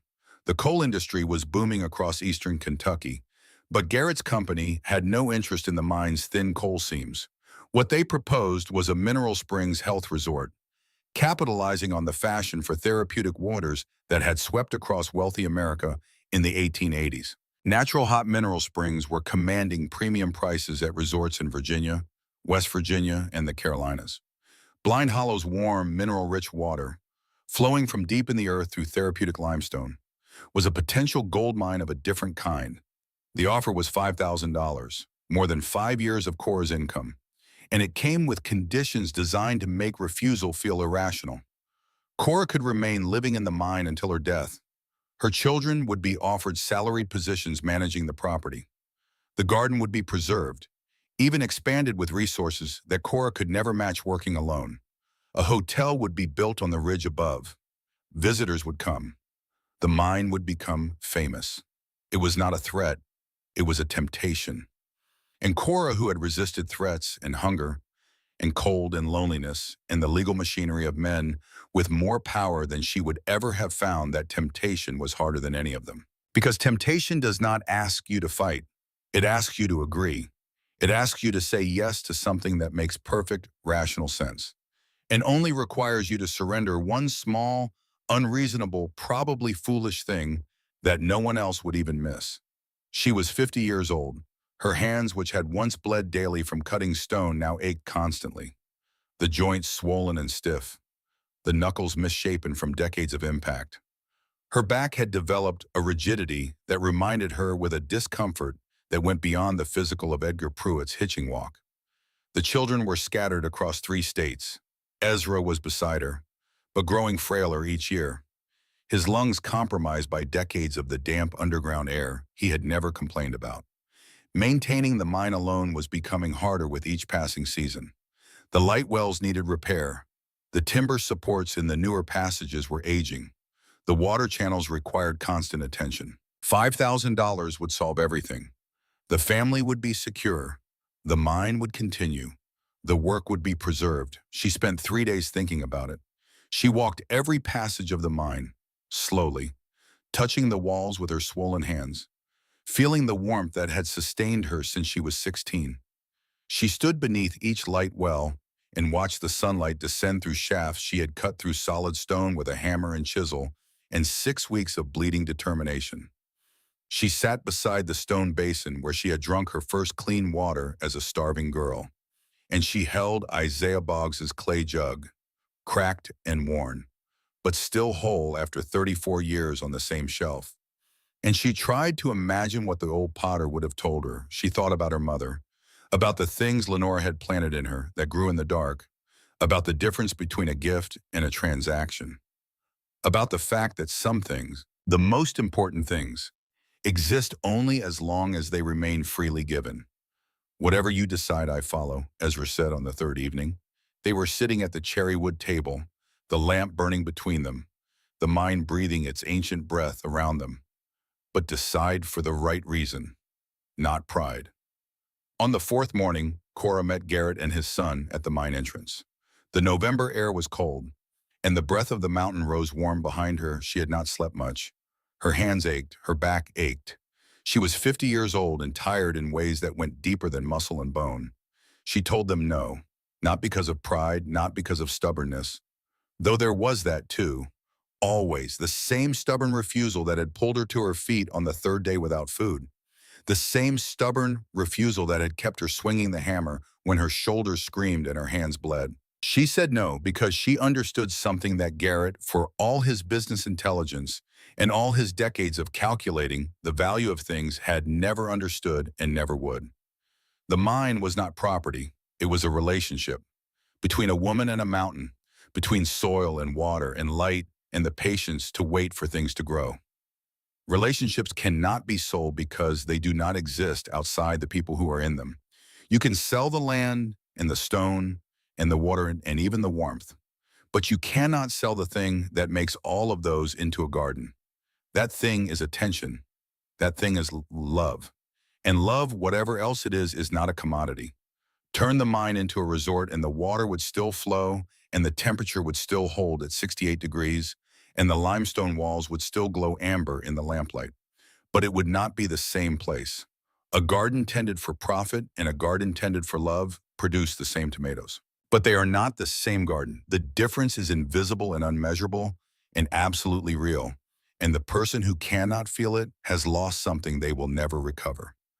"I thank you for the offer," Cora said, But this mountain is not mine to sell. I am only its caretaker. Garrett shook his head slowly. You are the most stubborn woman I have ever encountered in my entire life. I know, Cora said. That is how I am still alive. She understood the cost of her decision. She was likely ensuring that the mine would fall into disuse after her death. The children lived far away. None of them would return to tend it permanently. The gardens would go wild, the light wells would collapse. The passages would fill with silence. She accepted this the way a person accepts their own mortality. Not with joy, but with the understanding that some things are what they are, and the attempt to prevent them costs more than the thing itself. Better to let the mountain take care of itself than to hand it to someone who did not understand what it was. And in the end, she was right. The cure resorts of the 1880s and 1890s, those grand enterprises of therapeutic water and fashionable wellness, nearly all of them failed within a generation. The buildings crumbled, the investors moved on, the springs kept flowing into empty pools that no one visited. Cora's mind left to itself endured. The mushrooms kept growing, the water kept flowing, the temperature kept holding steady at 68 degrees. Nature, it turned out, was a more reliable caretaker than commerce. But that vindication was far in the future. What Cora experienced in the years after Garrett's offer was something simpler and harder. The long, slow process of growing old in a place she had built for a young woman's strength. News of Edgar Pruitt had reached Cora over the years in fragments carried by the slow current of mountain gossip. The farm had declined through the 1850s, the soil exhausted by years of careless cultivation. Dale had gone to California in 1852 and was never heard from again. One of thousands of young men swallowed by the frontier's vast indifference. Emmett had stayed and drunk and lost the use of his right arm in a fence dispute in 1858. And after that, he sat on the same porch where his father had sat and drank corn whiskey until the distinction between one day and the next dissolved completely. Edgar sold the farm in 1863 for a price the county called shameful. He moved to a boarding house in Heartland and died there in 1871, alone, of what the county doctor recorded as general debility. But what everyone understood was the accumulated weight of drink and bitterness and the slow corrosion of a life spent consuming rather than creating. When Reverend Ashford brought this news, Cora listened and nodded and said nothing. She did not visit the grave. She did not feel triumph. She felt something quieter and more complicated. The recognition that Edgar Pruitt had been given more than most people receive at the start of their lives. A house and land and health and 2 sons. And had turned all of it to ruin through the simple mechanism of cruelty. While Cora had been given nothing, literally nothing, and had built everything she had from the warmth of a mountain and the words of a dead man and the memory of a mother who had planted something in her mind that could not be uprooted. There was no satisfaction in the comparison. Satisfaction would have required Cora to care about Edgar Pruitt's fate, and she did not. She cared about the garden. She cared about the next day's work. She cared about whether the mushroom logs in Passage 6 needed turning, and whether the bean seeds in the lower beds were ready for spring planting. She went back into the mine and tended her garden. That was the only answer she had ever needed. Ezra died in 1891 of pneumonia. He was 59 years old.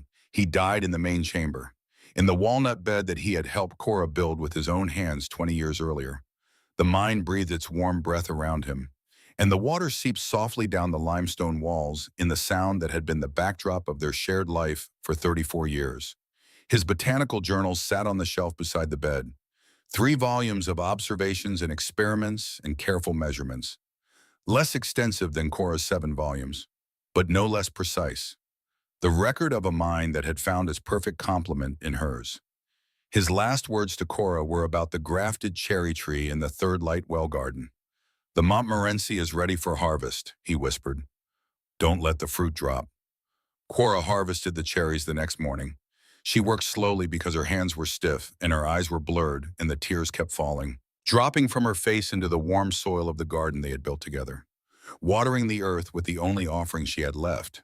She processed the fruit into preserves, labeling each jar with the date and the cherry variety in the precise notation she had developed decades ago, because maintaining the system was a way of maintaining his presence, of refusing to accept that the absence of a person means the absence of everything they created.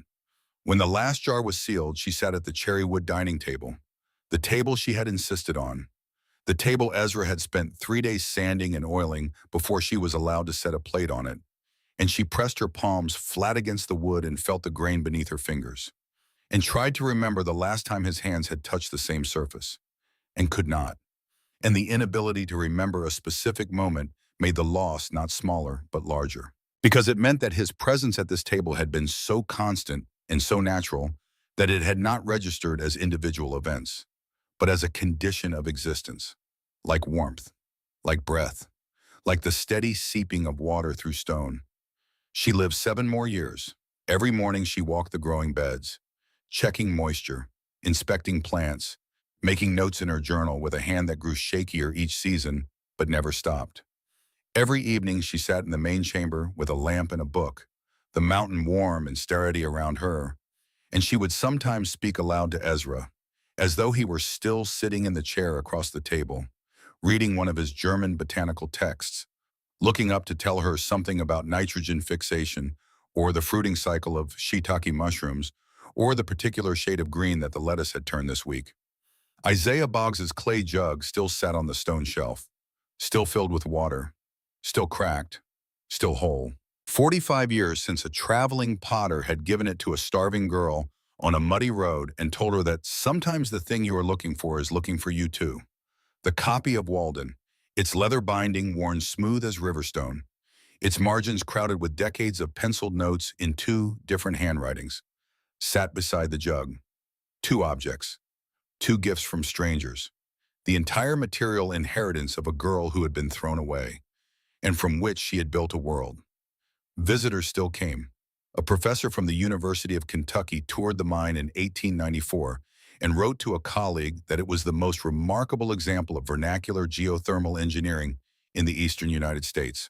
A photographer named Walter Crane came that same year and took 12 photographs, of which one survived, showing an old woman standing among rows of green plants deep inside a mountain, lamplight glowing off limestone walls, looking for all the world like a prophet in a cathedral she had built with her own hands. It was the photograph that would open this story decades later when the story was told. The circle closing, the end reaching back to touch the beginning. Cora Whitmore died on January 12th of 1898. She was 65 years old. She died in the mine, in her bed, in the room that held at 68 degrees Fahrenheit, while the temperature outside was 4 degrees below zero. Her son Amos, who had traveled from Lexington as soon as Rosemary's letter reached him, found his mother the following morning. Cora was peaceful, her expression untroubled, her journal open on the bedside table to a page that had been written in a hand that shook but did not stop. The last entry read, "Mushroom logs in passage 6 need turning. Bean seeds in the lower beds ready for spring planting. Temperature steady. The mountain is still warm. There is always more to find." They buried her beside Ezra on the hillside above the mine entrance, in a spot where the dogwoods bloom every April, and the warm air rising from the mountain through cracks in the hillside keeps the ground soft even in the deepest winter. The earth above them never fully freezes, even when ice covers everything else for miles. The mountain keeps them warm, as it kept them warm in life. The 4 children came from their scattered places, Amos from Lexington, where he was designing ventilation systems that would save the lives of miners across Appalachia. Lenora from Berea, where she was cataloging her mother's botanical journals and preparing them for donation to the university library. Frederick from Tennessee, where his mushroom business was entering its 2nd decade. Rosemary from the schoolhouse down the valley, where she was teaching children who had never heard of geothermal gradients that the earth had warmth to spare if you knew where to listen for it. They stood together in the January cold, the warm breath of the mine rising behind them like a sigh from the mountain itself, and they said goodbye to the woman who had taught them all the same thing in different ways, that the world gives you what you are willing to look for, that patience is not the absence of action, but the deepest form of it, that the things you build with love outlast the things you build with anything else. The mine garden continued in diminished form for another generation. Amos maintained the core-growing beds during visits from Lexington. Frederick sent workers from Tennessee to tend the mushroom logs. Lenora completed her catalog of Cora's journals and donated copies to the University of Kentucky's special collections, where they would be studied by researchers for the next century. Rosemary brought her school children to the mine every spring, walking them through the passages, showing them the light wells and the water channels, and telling them the story of a girl who walked into the dark and found everything she needed. But the enterprise slowly wound down as the children built their own lives in other places. By the 1920s, the mine stood largely dormant, its passages quiet, its gardens untended, its growing beds slowly being reclaimed by the same geological processes that had created them. The mountain did not mine. It had been there before Cora, and would be there after everyone who remembered her was gone. It continued doing what it had always done: breathing, warming, seeping, enduring. In 1952, a geology student from the University of Kentucky named Robert Collins was surveying abandoned mines in the Black Mountain area when he stumbled upon something that made him stop and stand very still for a long time. Light wells, with limestone linings, their angles precisely calculated.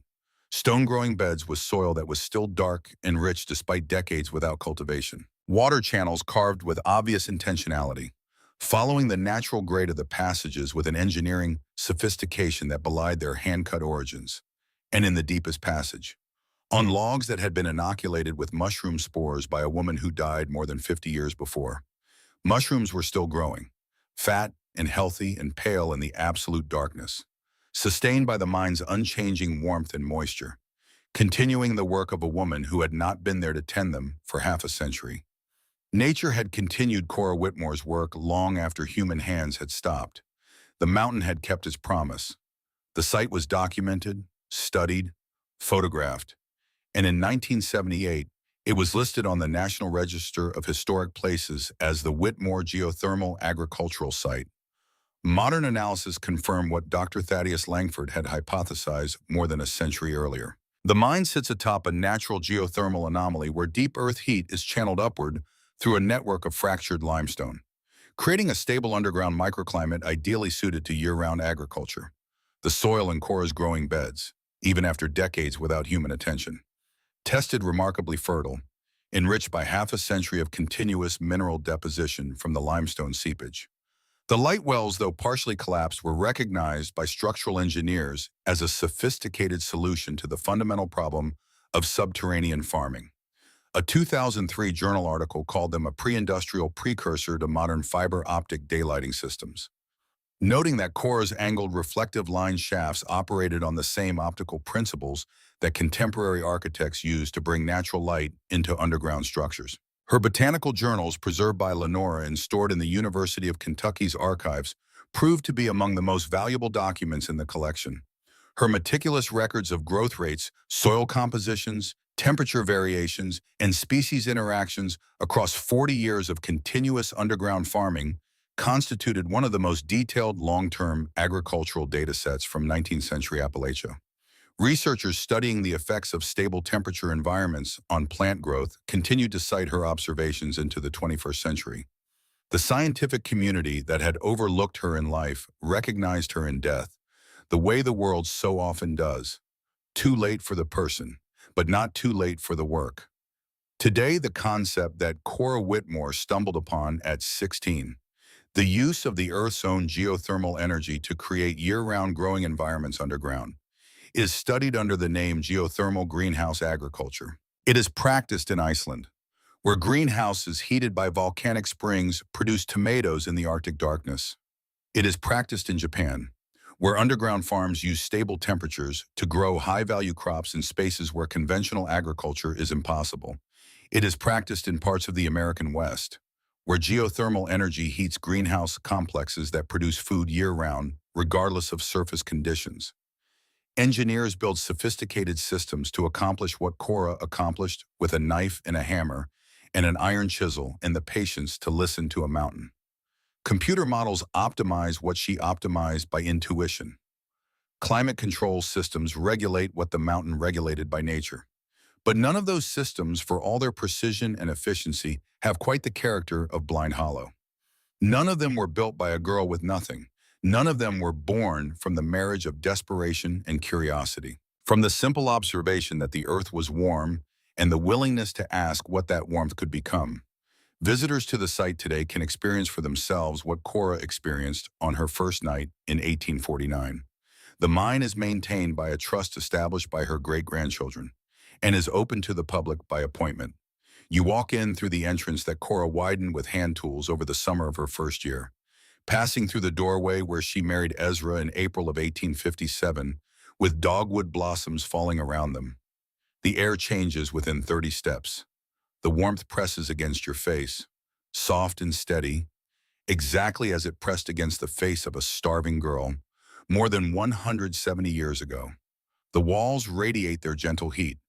The water still flows clear and mineral sweet into the same stone basin where Cora drank her first clean water.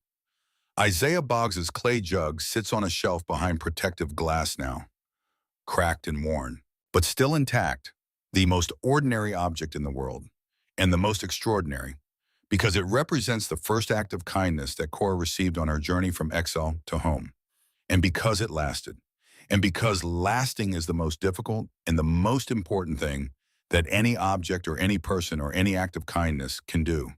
The mountain is still breathing. The warmth is still rising. The water is still flowing. The growing beds still hold soil that would support life if someone chose to plant in them again.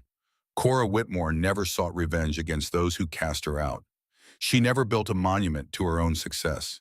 She never wrote a manifesto or gave a speech or sought to make the world feel guilty for what it had done to her. She built a garden inside a mountain. She fed her family and her neighbors. She raised children who carried her values into the world and planted them wherever they went. She loved a man who made her see what she had been blind to, and she honored him by making sure the world could see it too.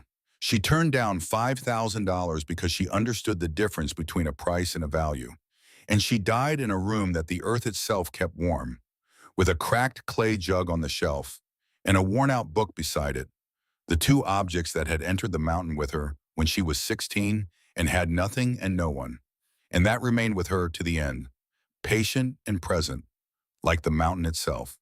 There is always more to find. She believed that to the last word she wrote, to the last breath she drew in that warm stone room, and the mountain, breathing its ancient breath around the place where she lived, around the place where she rests, warm and patient and enduring beyond all human measurement of endurance, agrees.